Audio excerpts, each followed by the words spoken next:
जय हिंद दोस्तों, कैसे आप लोग? उम्मीद करते हैं अच्छे होंगे। जैसा कि आप लोग हम बताए हुए थे कि बहुत जल्द हम एनसीईआरटी का जो बुक है वो चालू करने ही वाले हैं और हम लेके आ गए हैं त्रिकोणमिति का जो 8.1 है। त्रिकोणमिति जो 8.1 चैप्टर है उसका जो हम पहला सवाल है लेके आ गए हैं और इस वीडियो में हम आप लोगों को 5 सवाल बताने वाले हैं। तो आप लोग ध्यान से देखिए और सीखिए, समझिए। आज में समय नहीं गंवाना है बकवास करके, तो सीधा हम सवाल पे आते हैं और देखते हैं। तो हमारा पहला सवाल ये आ गया।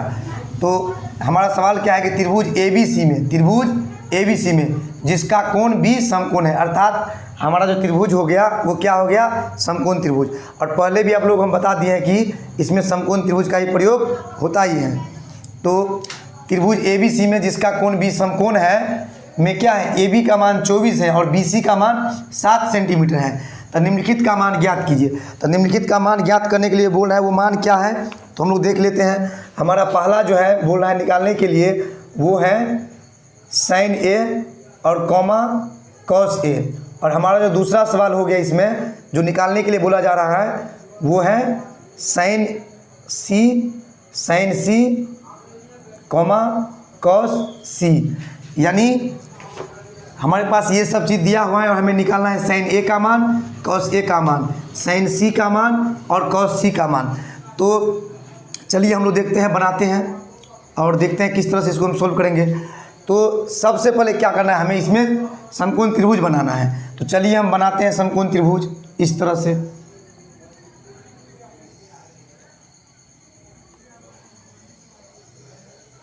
ये हमारा हो गया समकोण त्रिभुज।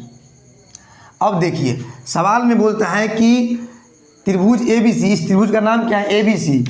और जिसमें क्या है? कोण B जो है क्या है? समकोण है। तो समकोण तो ये है, इसको हम B दे दिए। अब हमारे पास क्या बच गया? दूगो बच गया, A और C। तो A और C बच गया। तब हम सोच में पड़ गए कि A और C हम देंगे कहाँ। तो कोई लिमिट नहीं है, आपको जहाँ मर्जी दे सकते हैं। चाहे मन हो यहाँ पे A देने का तो यहाँ दीजिए, तो C यहाँ हो जाएगा। अगर आप C यहाँ देंगे तो यहाँ अगर C देंगे तो A यहाँ हो जाएगा।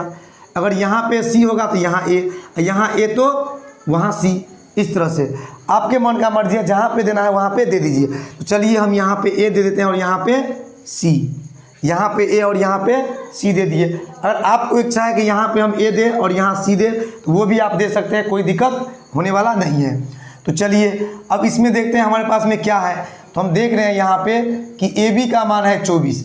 तो AB तो हमारा ये हो गया, इसका मान हो गया 24 सेंटीमीटर। फिर हम देखते हैं कि किसका मान दिया है? BC का। तो BC का मान कितना है? BC का मान दिया हुआ है 7 सेंटीमीटर। ये हो गया 7 सेंटीमीटर। यही अगर आप A वहाँ देते या C यहाँ देते तो 24 ये हो जाता, 7 ये हो जाता, कोई दिक्कत नहीं था। तो चलिए आगे बढ़ते हैं। फिर अब देखते हैं। तो सबसे पहले आप लोग हम बता दें कि जो दिया है वो हम लिखेंगे यहाँ पे दिया है। क्या लिखेंगे? दिया है त्रिभुज ABC में। बनाएंगे तो हम ऐसे बनाएंगे। और जब भी आप लोग बनाइएगा तो सवाल आप लोगों को उतारने की कोई ज़रूरत नहीं है। जब भी सवाल बनाना हो तो आप ऐसा लिखिए, पहला आंसर नंबर पहला। और पहला अगर पहला बनाते हैं तो पहला ऐसे लिखिए और बनाना शुरू कीजिए इस तरह से। तो यहाँ से आप लोग बना सकते हैं।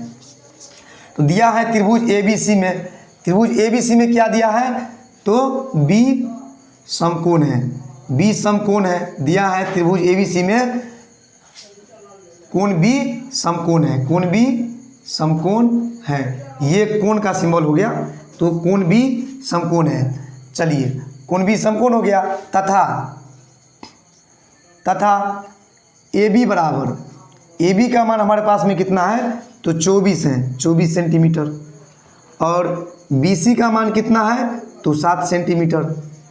इस तरह से हो गया। तो देखिए हमारे पास में क्या है? ये हो गया B के सामने, यानी आज ये समकोण हो गया। समकोण के सामने वाला क्या होता है? कर्ण। और हमें कर्ण का मान पता नहीं है, लेकिन अगर A के अनुसार देखा जाए तो ये लंब हो गया, तो हमें लंब का मान पता है। और अब बगल वाला आधार हो गया। लेकिन अगर हम C के नज़रिए से देखेंगे तो C के सामने वाला लंब हो गया, तो ये लंब हो गया और ये आधार हो गया। इस तरह से होगा। लेकिन लंब और आधार से ही काम, मतलब लंब और आधार से ही काम चलने वाला हमारे पास नहीं है। क्यों? क्योंकि जब हम साइन का मान निकालेंगे तो साइन थीटा बराबर क्या होता है? लंब बटे कर्ण। तो इसीलिए तो समकोण के सामने वाला कर्ण होता है, तो हमें कर्ण का जरूरत पड़ने वाला है, इसीलिए हम क्या करेंगे, कर्ण का मान पहले ही निकाल के रख लेंगे। तो चलिए हम कर्ण का मान निकालते हैं। तो कर्ण वाले भुजा का नाम क्या है, तो कर्ण वाले भुजा का नाम क्या है, AC, इतना। तो AC बराबर, तो AC बराबर क्या हो जाएगा, यानी कर्ण बराबर क्या हो जाएगा, √, लंब स्क्वायर प्लस आधार स्क्वायर। ठीक है, तो इस तरह से ऐसे करेंगे। तो AC बराबर क्या हो जाएगा, या आप बोल सकते हैं कि बड़का भुजा का मान निकालना हो तो रूट के अंदर में दोनों छोटका भुजा का स्क्वायर करके आप जोड़ देना है। ठीक है, फिर उसका मान निकल जाएगा। तो चलिए देखते हैं यहाँ पे BC का स्क्वायर और प्लस AB का स्क्वायर, और इस तरह से। तो BC का मान हमारे पास में कितना है, तो BC का मान है 7, और AB का मान कितना है, तो 24, तो 24 का स्क्वायर कर देंगे। अगर आप लोगों को इच्छा होता कि 24 इस साइड और 7 उस साइड, यानी AB इस साइड BC उस साइड, तब भी कोई दिक्कत नहीं होगा। चलिए तो देखते हैं आगे। 7 का स्क्वायर कितना होता है, 49 होता है, और प्लस 24 का स्क्वायर कितना होता है, तो 576 होता है।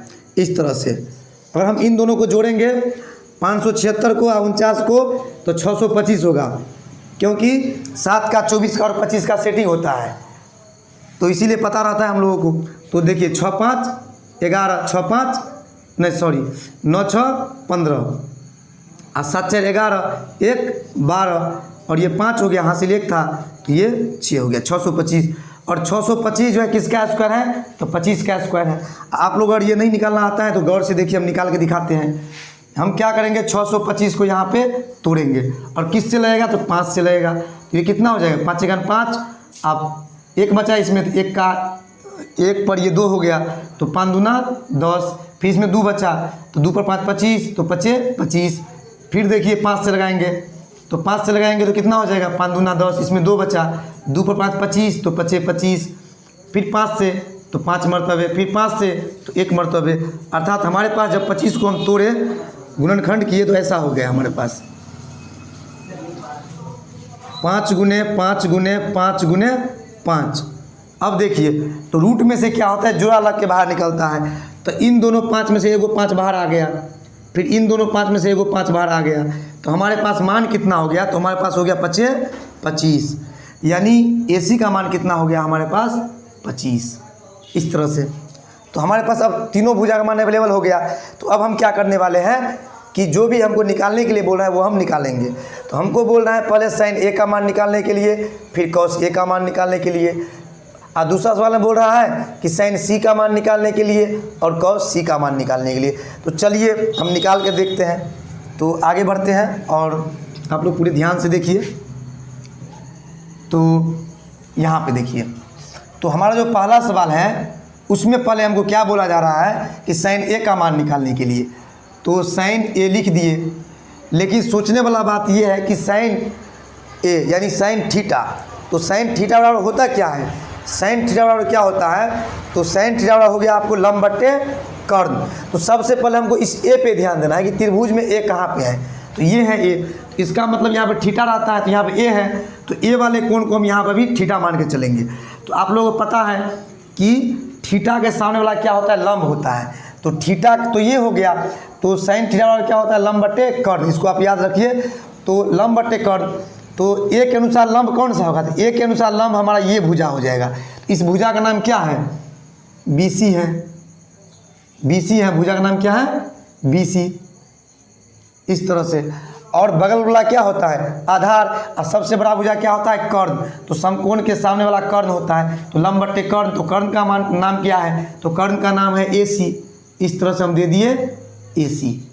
अब देखिए BC का मान कितना है, तो 7, और AC का मान कितना है, तो 25, और यही हमारा क्या हो गया आंसर। इतनी आसानी से हमें ये सवाल बन गया। तो देखिए अब हमको किसका मान चाहिए, तो कॉस A का, तो यहाँ पर लिख देंगे कॉस A, कॉस A बराबर, तो कॉस A यानी कॉस थीटा, तो कॉस थीटा बराबर क्या होता है, आधार बट्टे कर्ण। आधार बट्टे जो कर्ण होता है, तो A के अनुसार हम आधार ढूंढेंगे, तो A के अनुसार लंब तो ये हो गया, अब बगल वाला आधार, कर्ण कभी चेंज नहीं होता, कर्ण तो बड़ा होता है। तो ए के अनुसार लंब ये हो गया, तो आधार ये हो गया, तो आधार वाला भुजा का क्या नाम है? A B. तो यहाँ पे हम दे देंगे ए बी। और कर्ण वाले भुजा का क्या नाम है? ए सी। तो यहाँ पे हम दे दिए ए सी। चलिए अब इसका मान देखते हैं। तो ए बी का मान कितना है? तो ए बी का मान है 24 और ए सी का मान कितना है? 25। यहाँ पे हम 25 दे दिए और यही हमारा क्या हो गया? आंसर। इस तरह से तो पहला सवाल हमारा क्या हो गया? बन गया।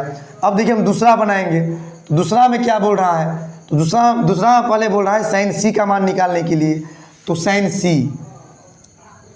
सी बराबर क्या होगा? तो सबसे पहले साइन सी को हम बोलेंगे साइन थीटा बराबर क्या होगा? तो साइन थीटा बराबर क्या होता है?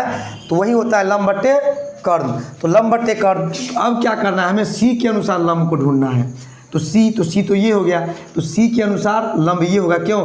क्योंकि थीटा का सामने वाला क्या होता है? लंब होता है। तो सी के सामने वाला तो ये है, तो ये लंब हो गया। तो साइन थीटा बराबर क्या होता है?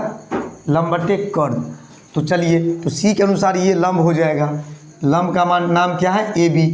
यहाँ पे मेमोरी कार्ड में स्पेस भर जाने के कारण वो पूरा वीडियो आया नहीं, तो उसमें हम कुछ जोड़ रहे हैं पार्ट को, और हमारा ये वाला पार्ट कट चुका था, तो इसलिए इसको हम दिखा रहे हैं। जैसे कि हम लोग फिगर देख रहे हैं यहाँ पे, तो देखिए हमारे पास क्या है ना कि उस टाइम साइन सी का मान बच गया था और कॉस सी का मान बच गया था, वो यहाँ पर हम जोड़ रहे हैं। तो साइन सी का मान, तो साइन थीटा बराबर क्या होता है? साइन थीटा बराबर होता है लंब बट्टे कर्ण। तो सी के अनुसार लंब तो ये हो जाएगा। तो लंब का मान कितना? लंब का जो भुजा है उसका नाम क्या है? A B. और कर्ण का मान कितना है? कर्ण वाले भुजा का नाम क्या है? तो ए सी। इस तरह से ए बी का मान जो है कितना है हमारे पास? 24। हम 24 दे देंगे। और ए सी का मान कितना है? कहीं बदलता नहीं क्योंकि ये कर्ण है, तो ये हो गया 25। इस तरह से हमारा ये हो गया आंसर। अब देखिए हमें निकालना है कॉस सी का मान। तो कॉस सी का जो मान निकालेंगे, तो कॉस थीटा क्या होता है? आधार बट्टे कर्ण। तो सी के अनुसार ये तो लंब हो गया, तो बगल वाला आधार होगा। आधार का नाम क्या है? B C. क्या नाम है? B C. और कर्ण, तो कर्ण कौन सा हो जाएगा? तो समकोण के सामने वाला कर्ण, और कर्ण कभी चेंज नहीं होता, कर्ण वही रह जाएगा ए सी। इस तरह से तो बी सी का मान हमारे पास कितना है? तो बी सी का मान है हमारे पास में 7, और कर्ण जो है वो कितना है? 25।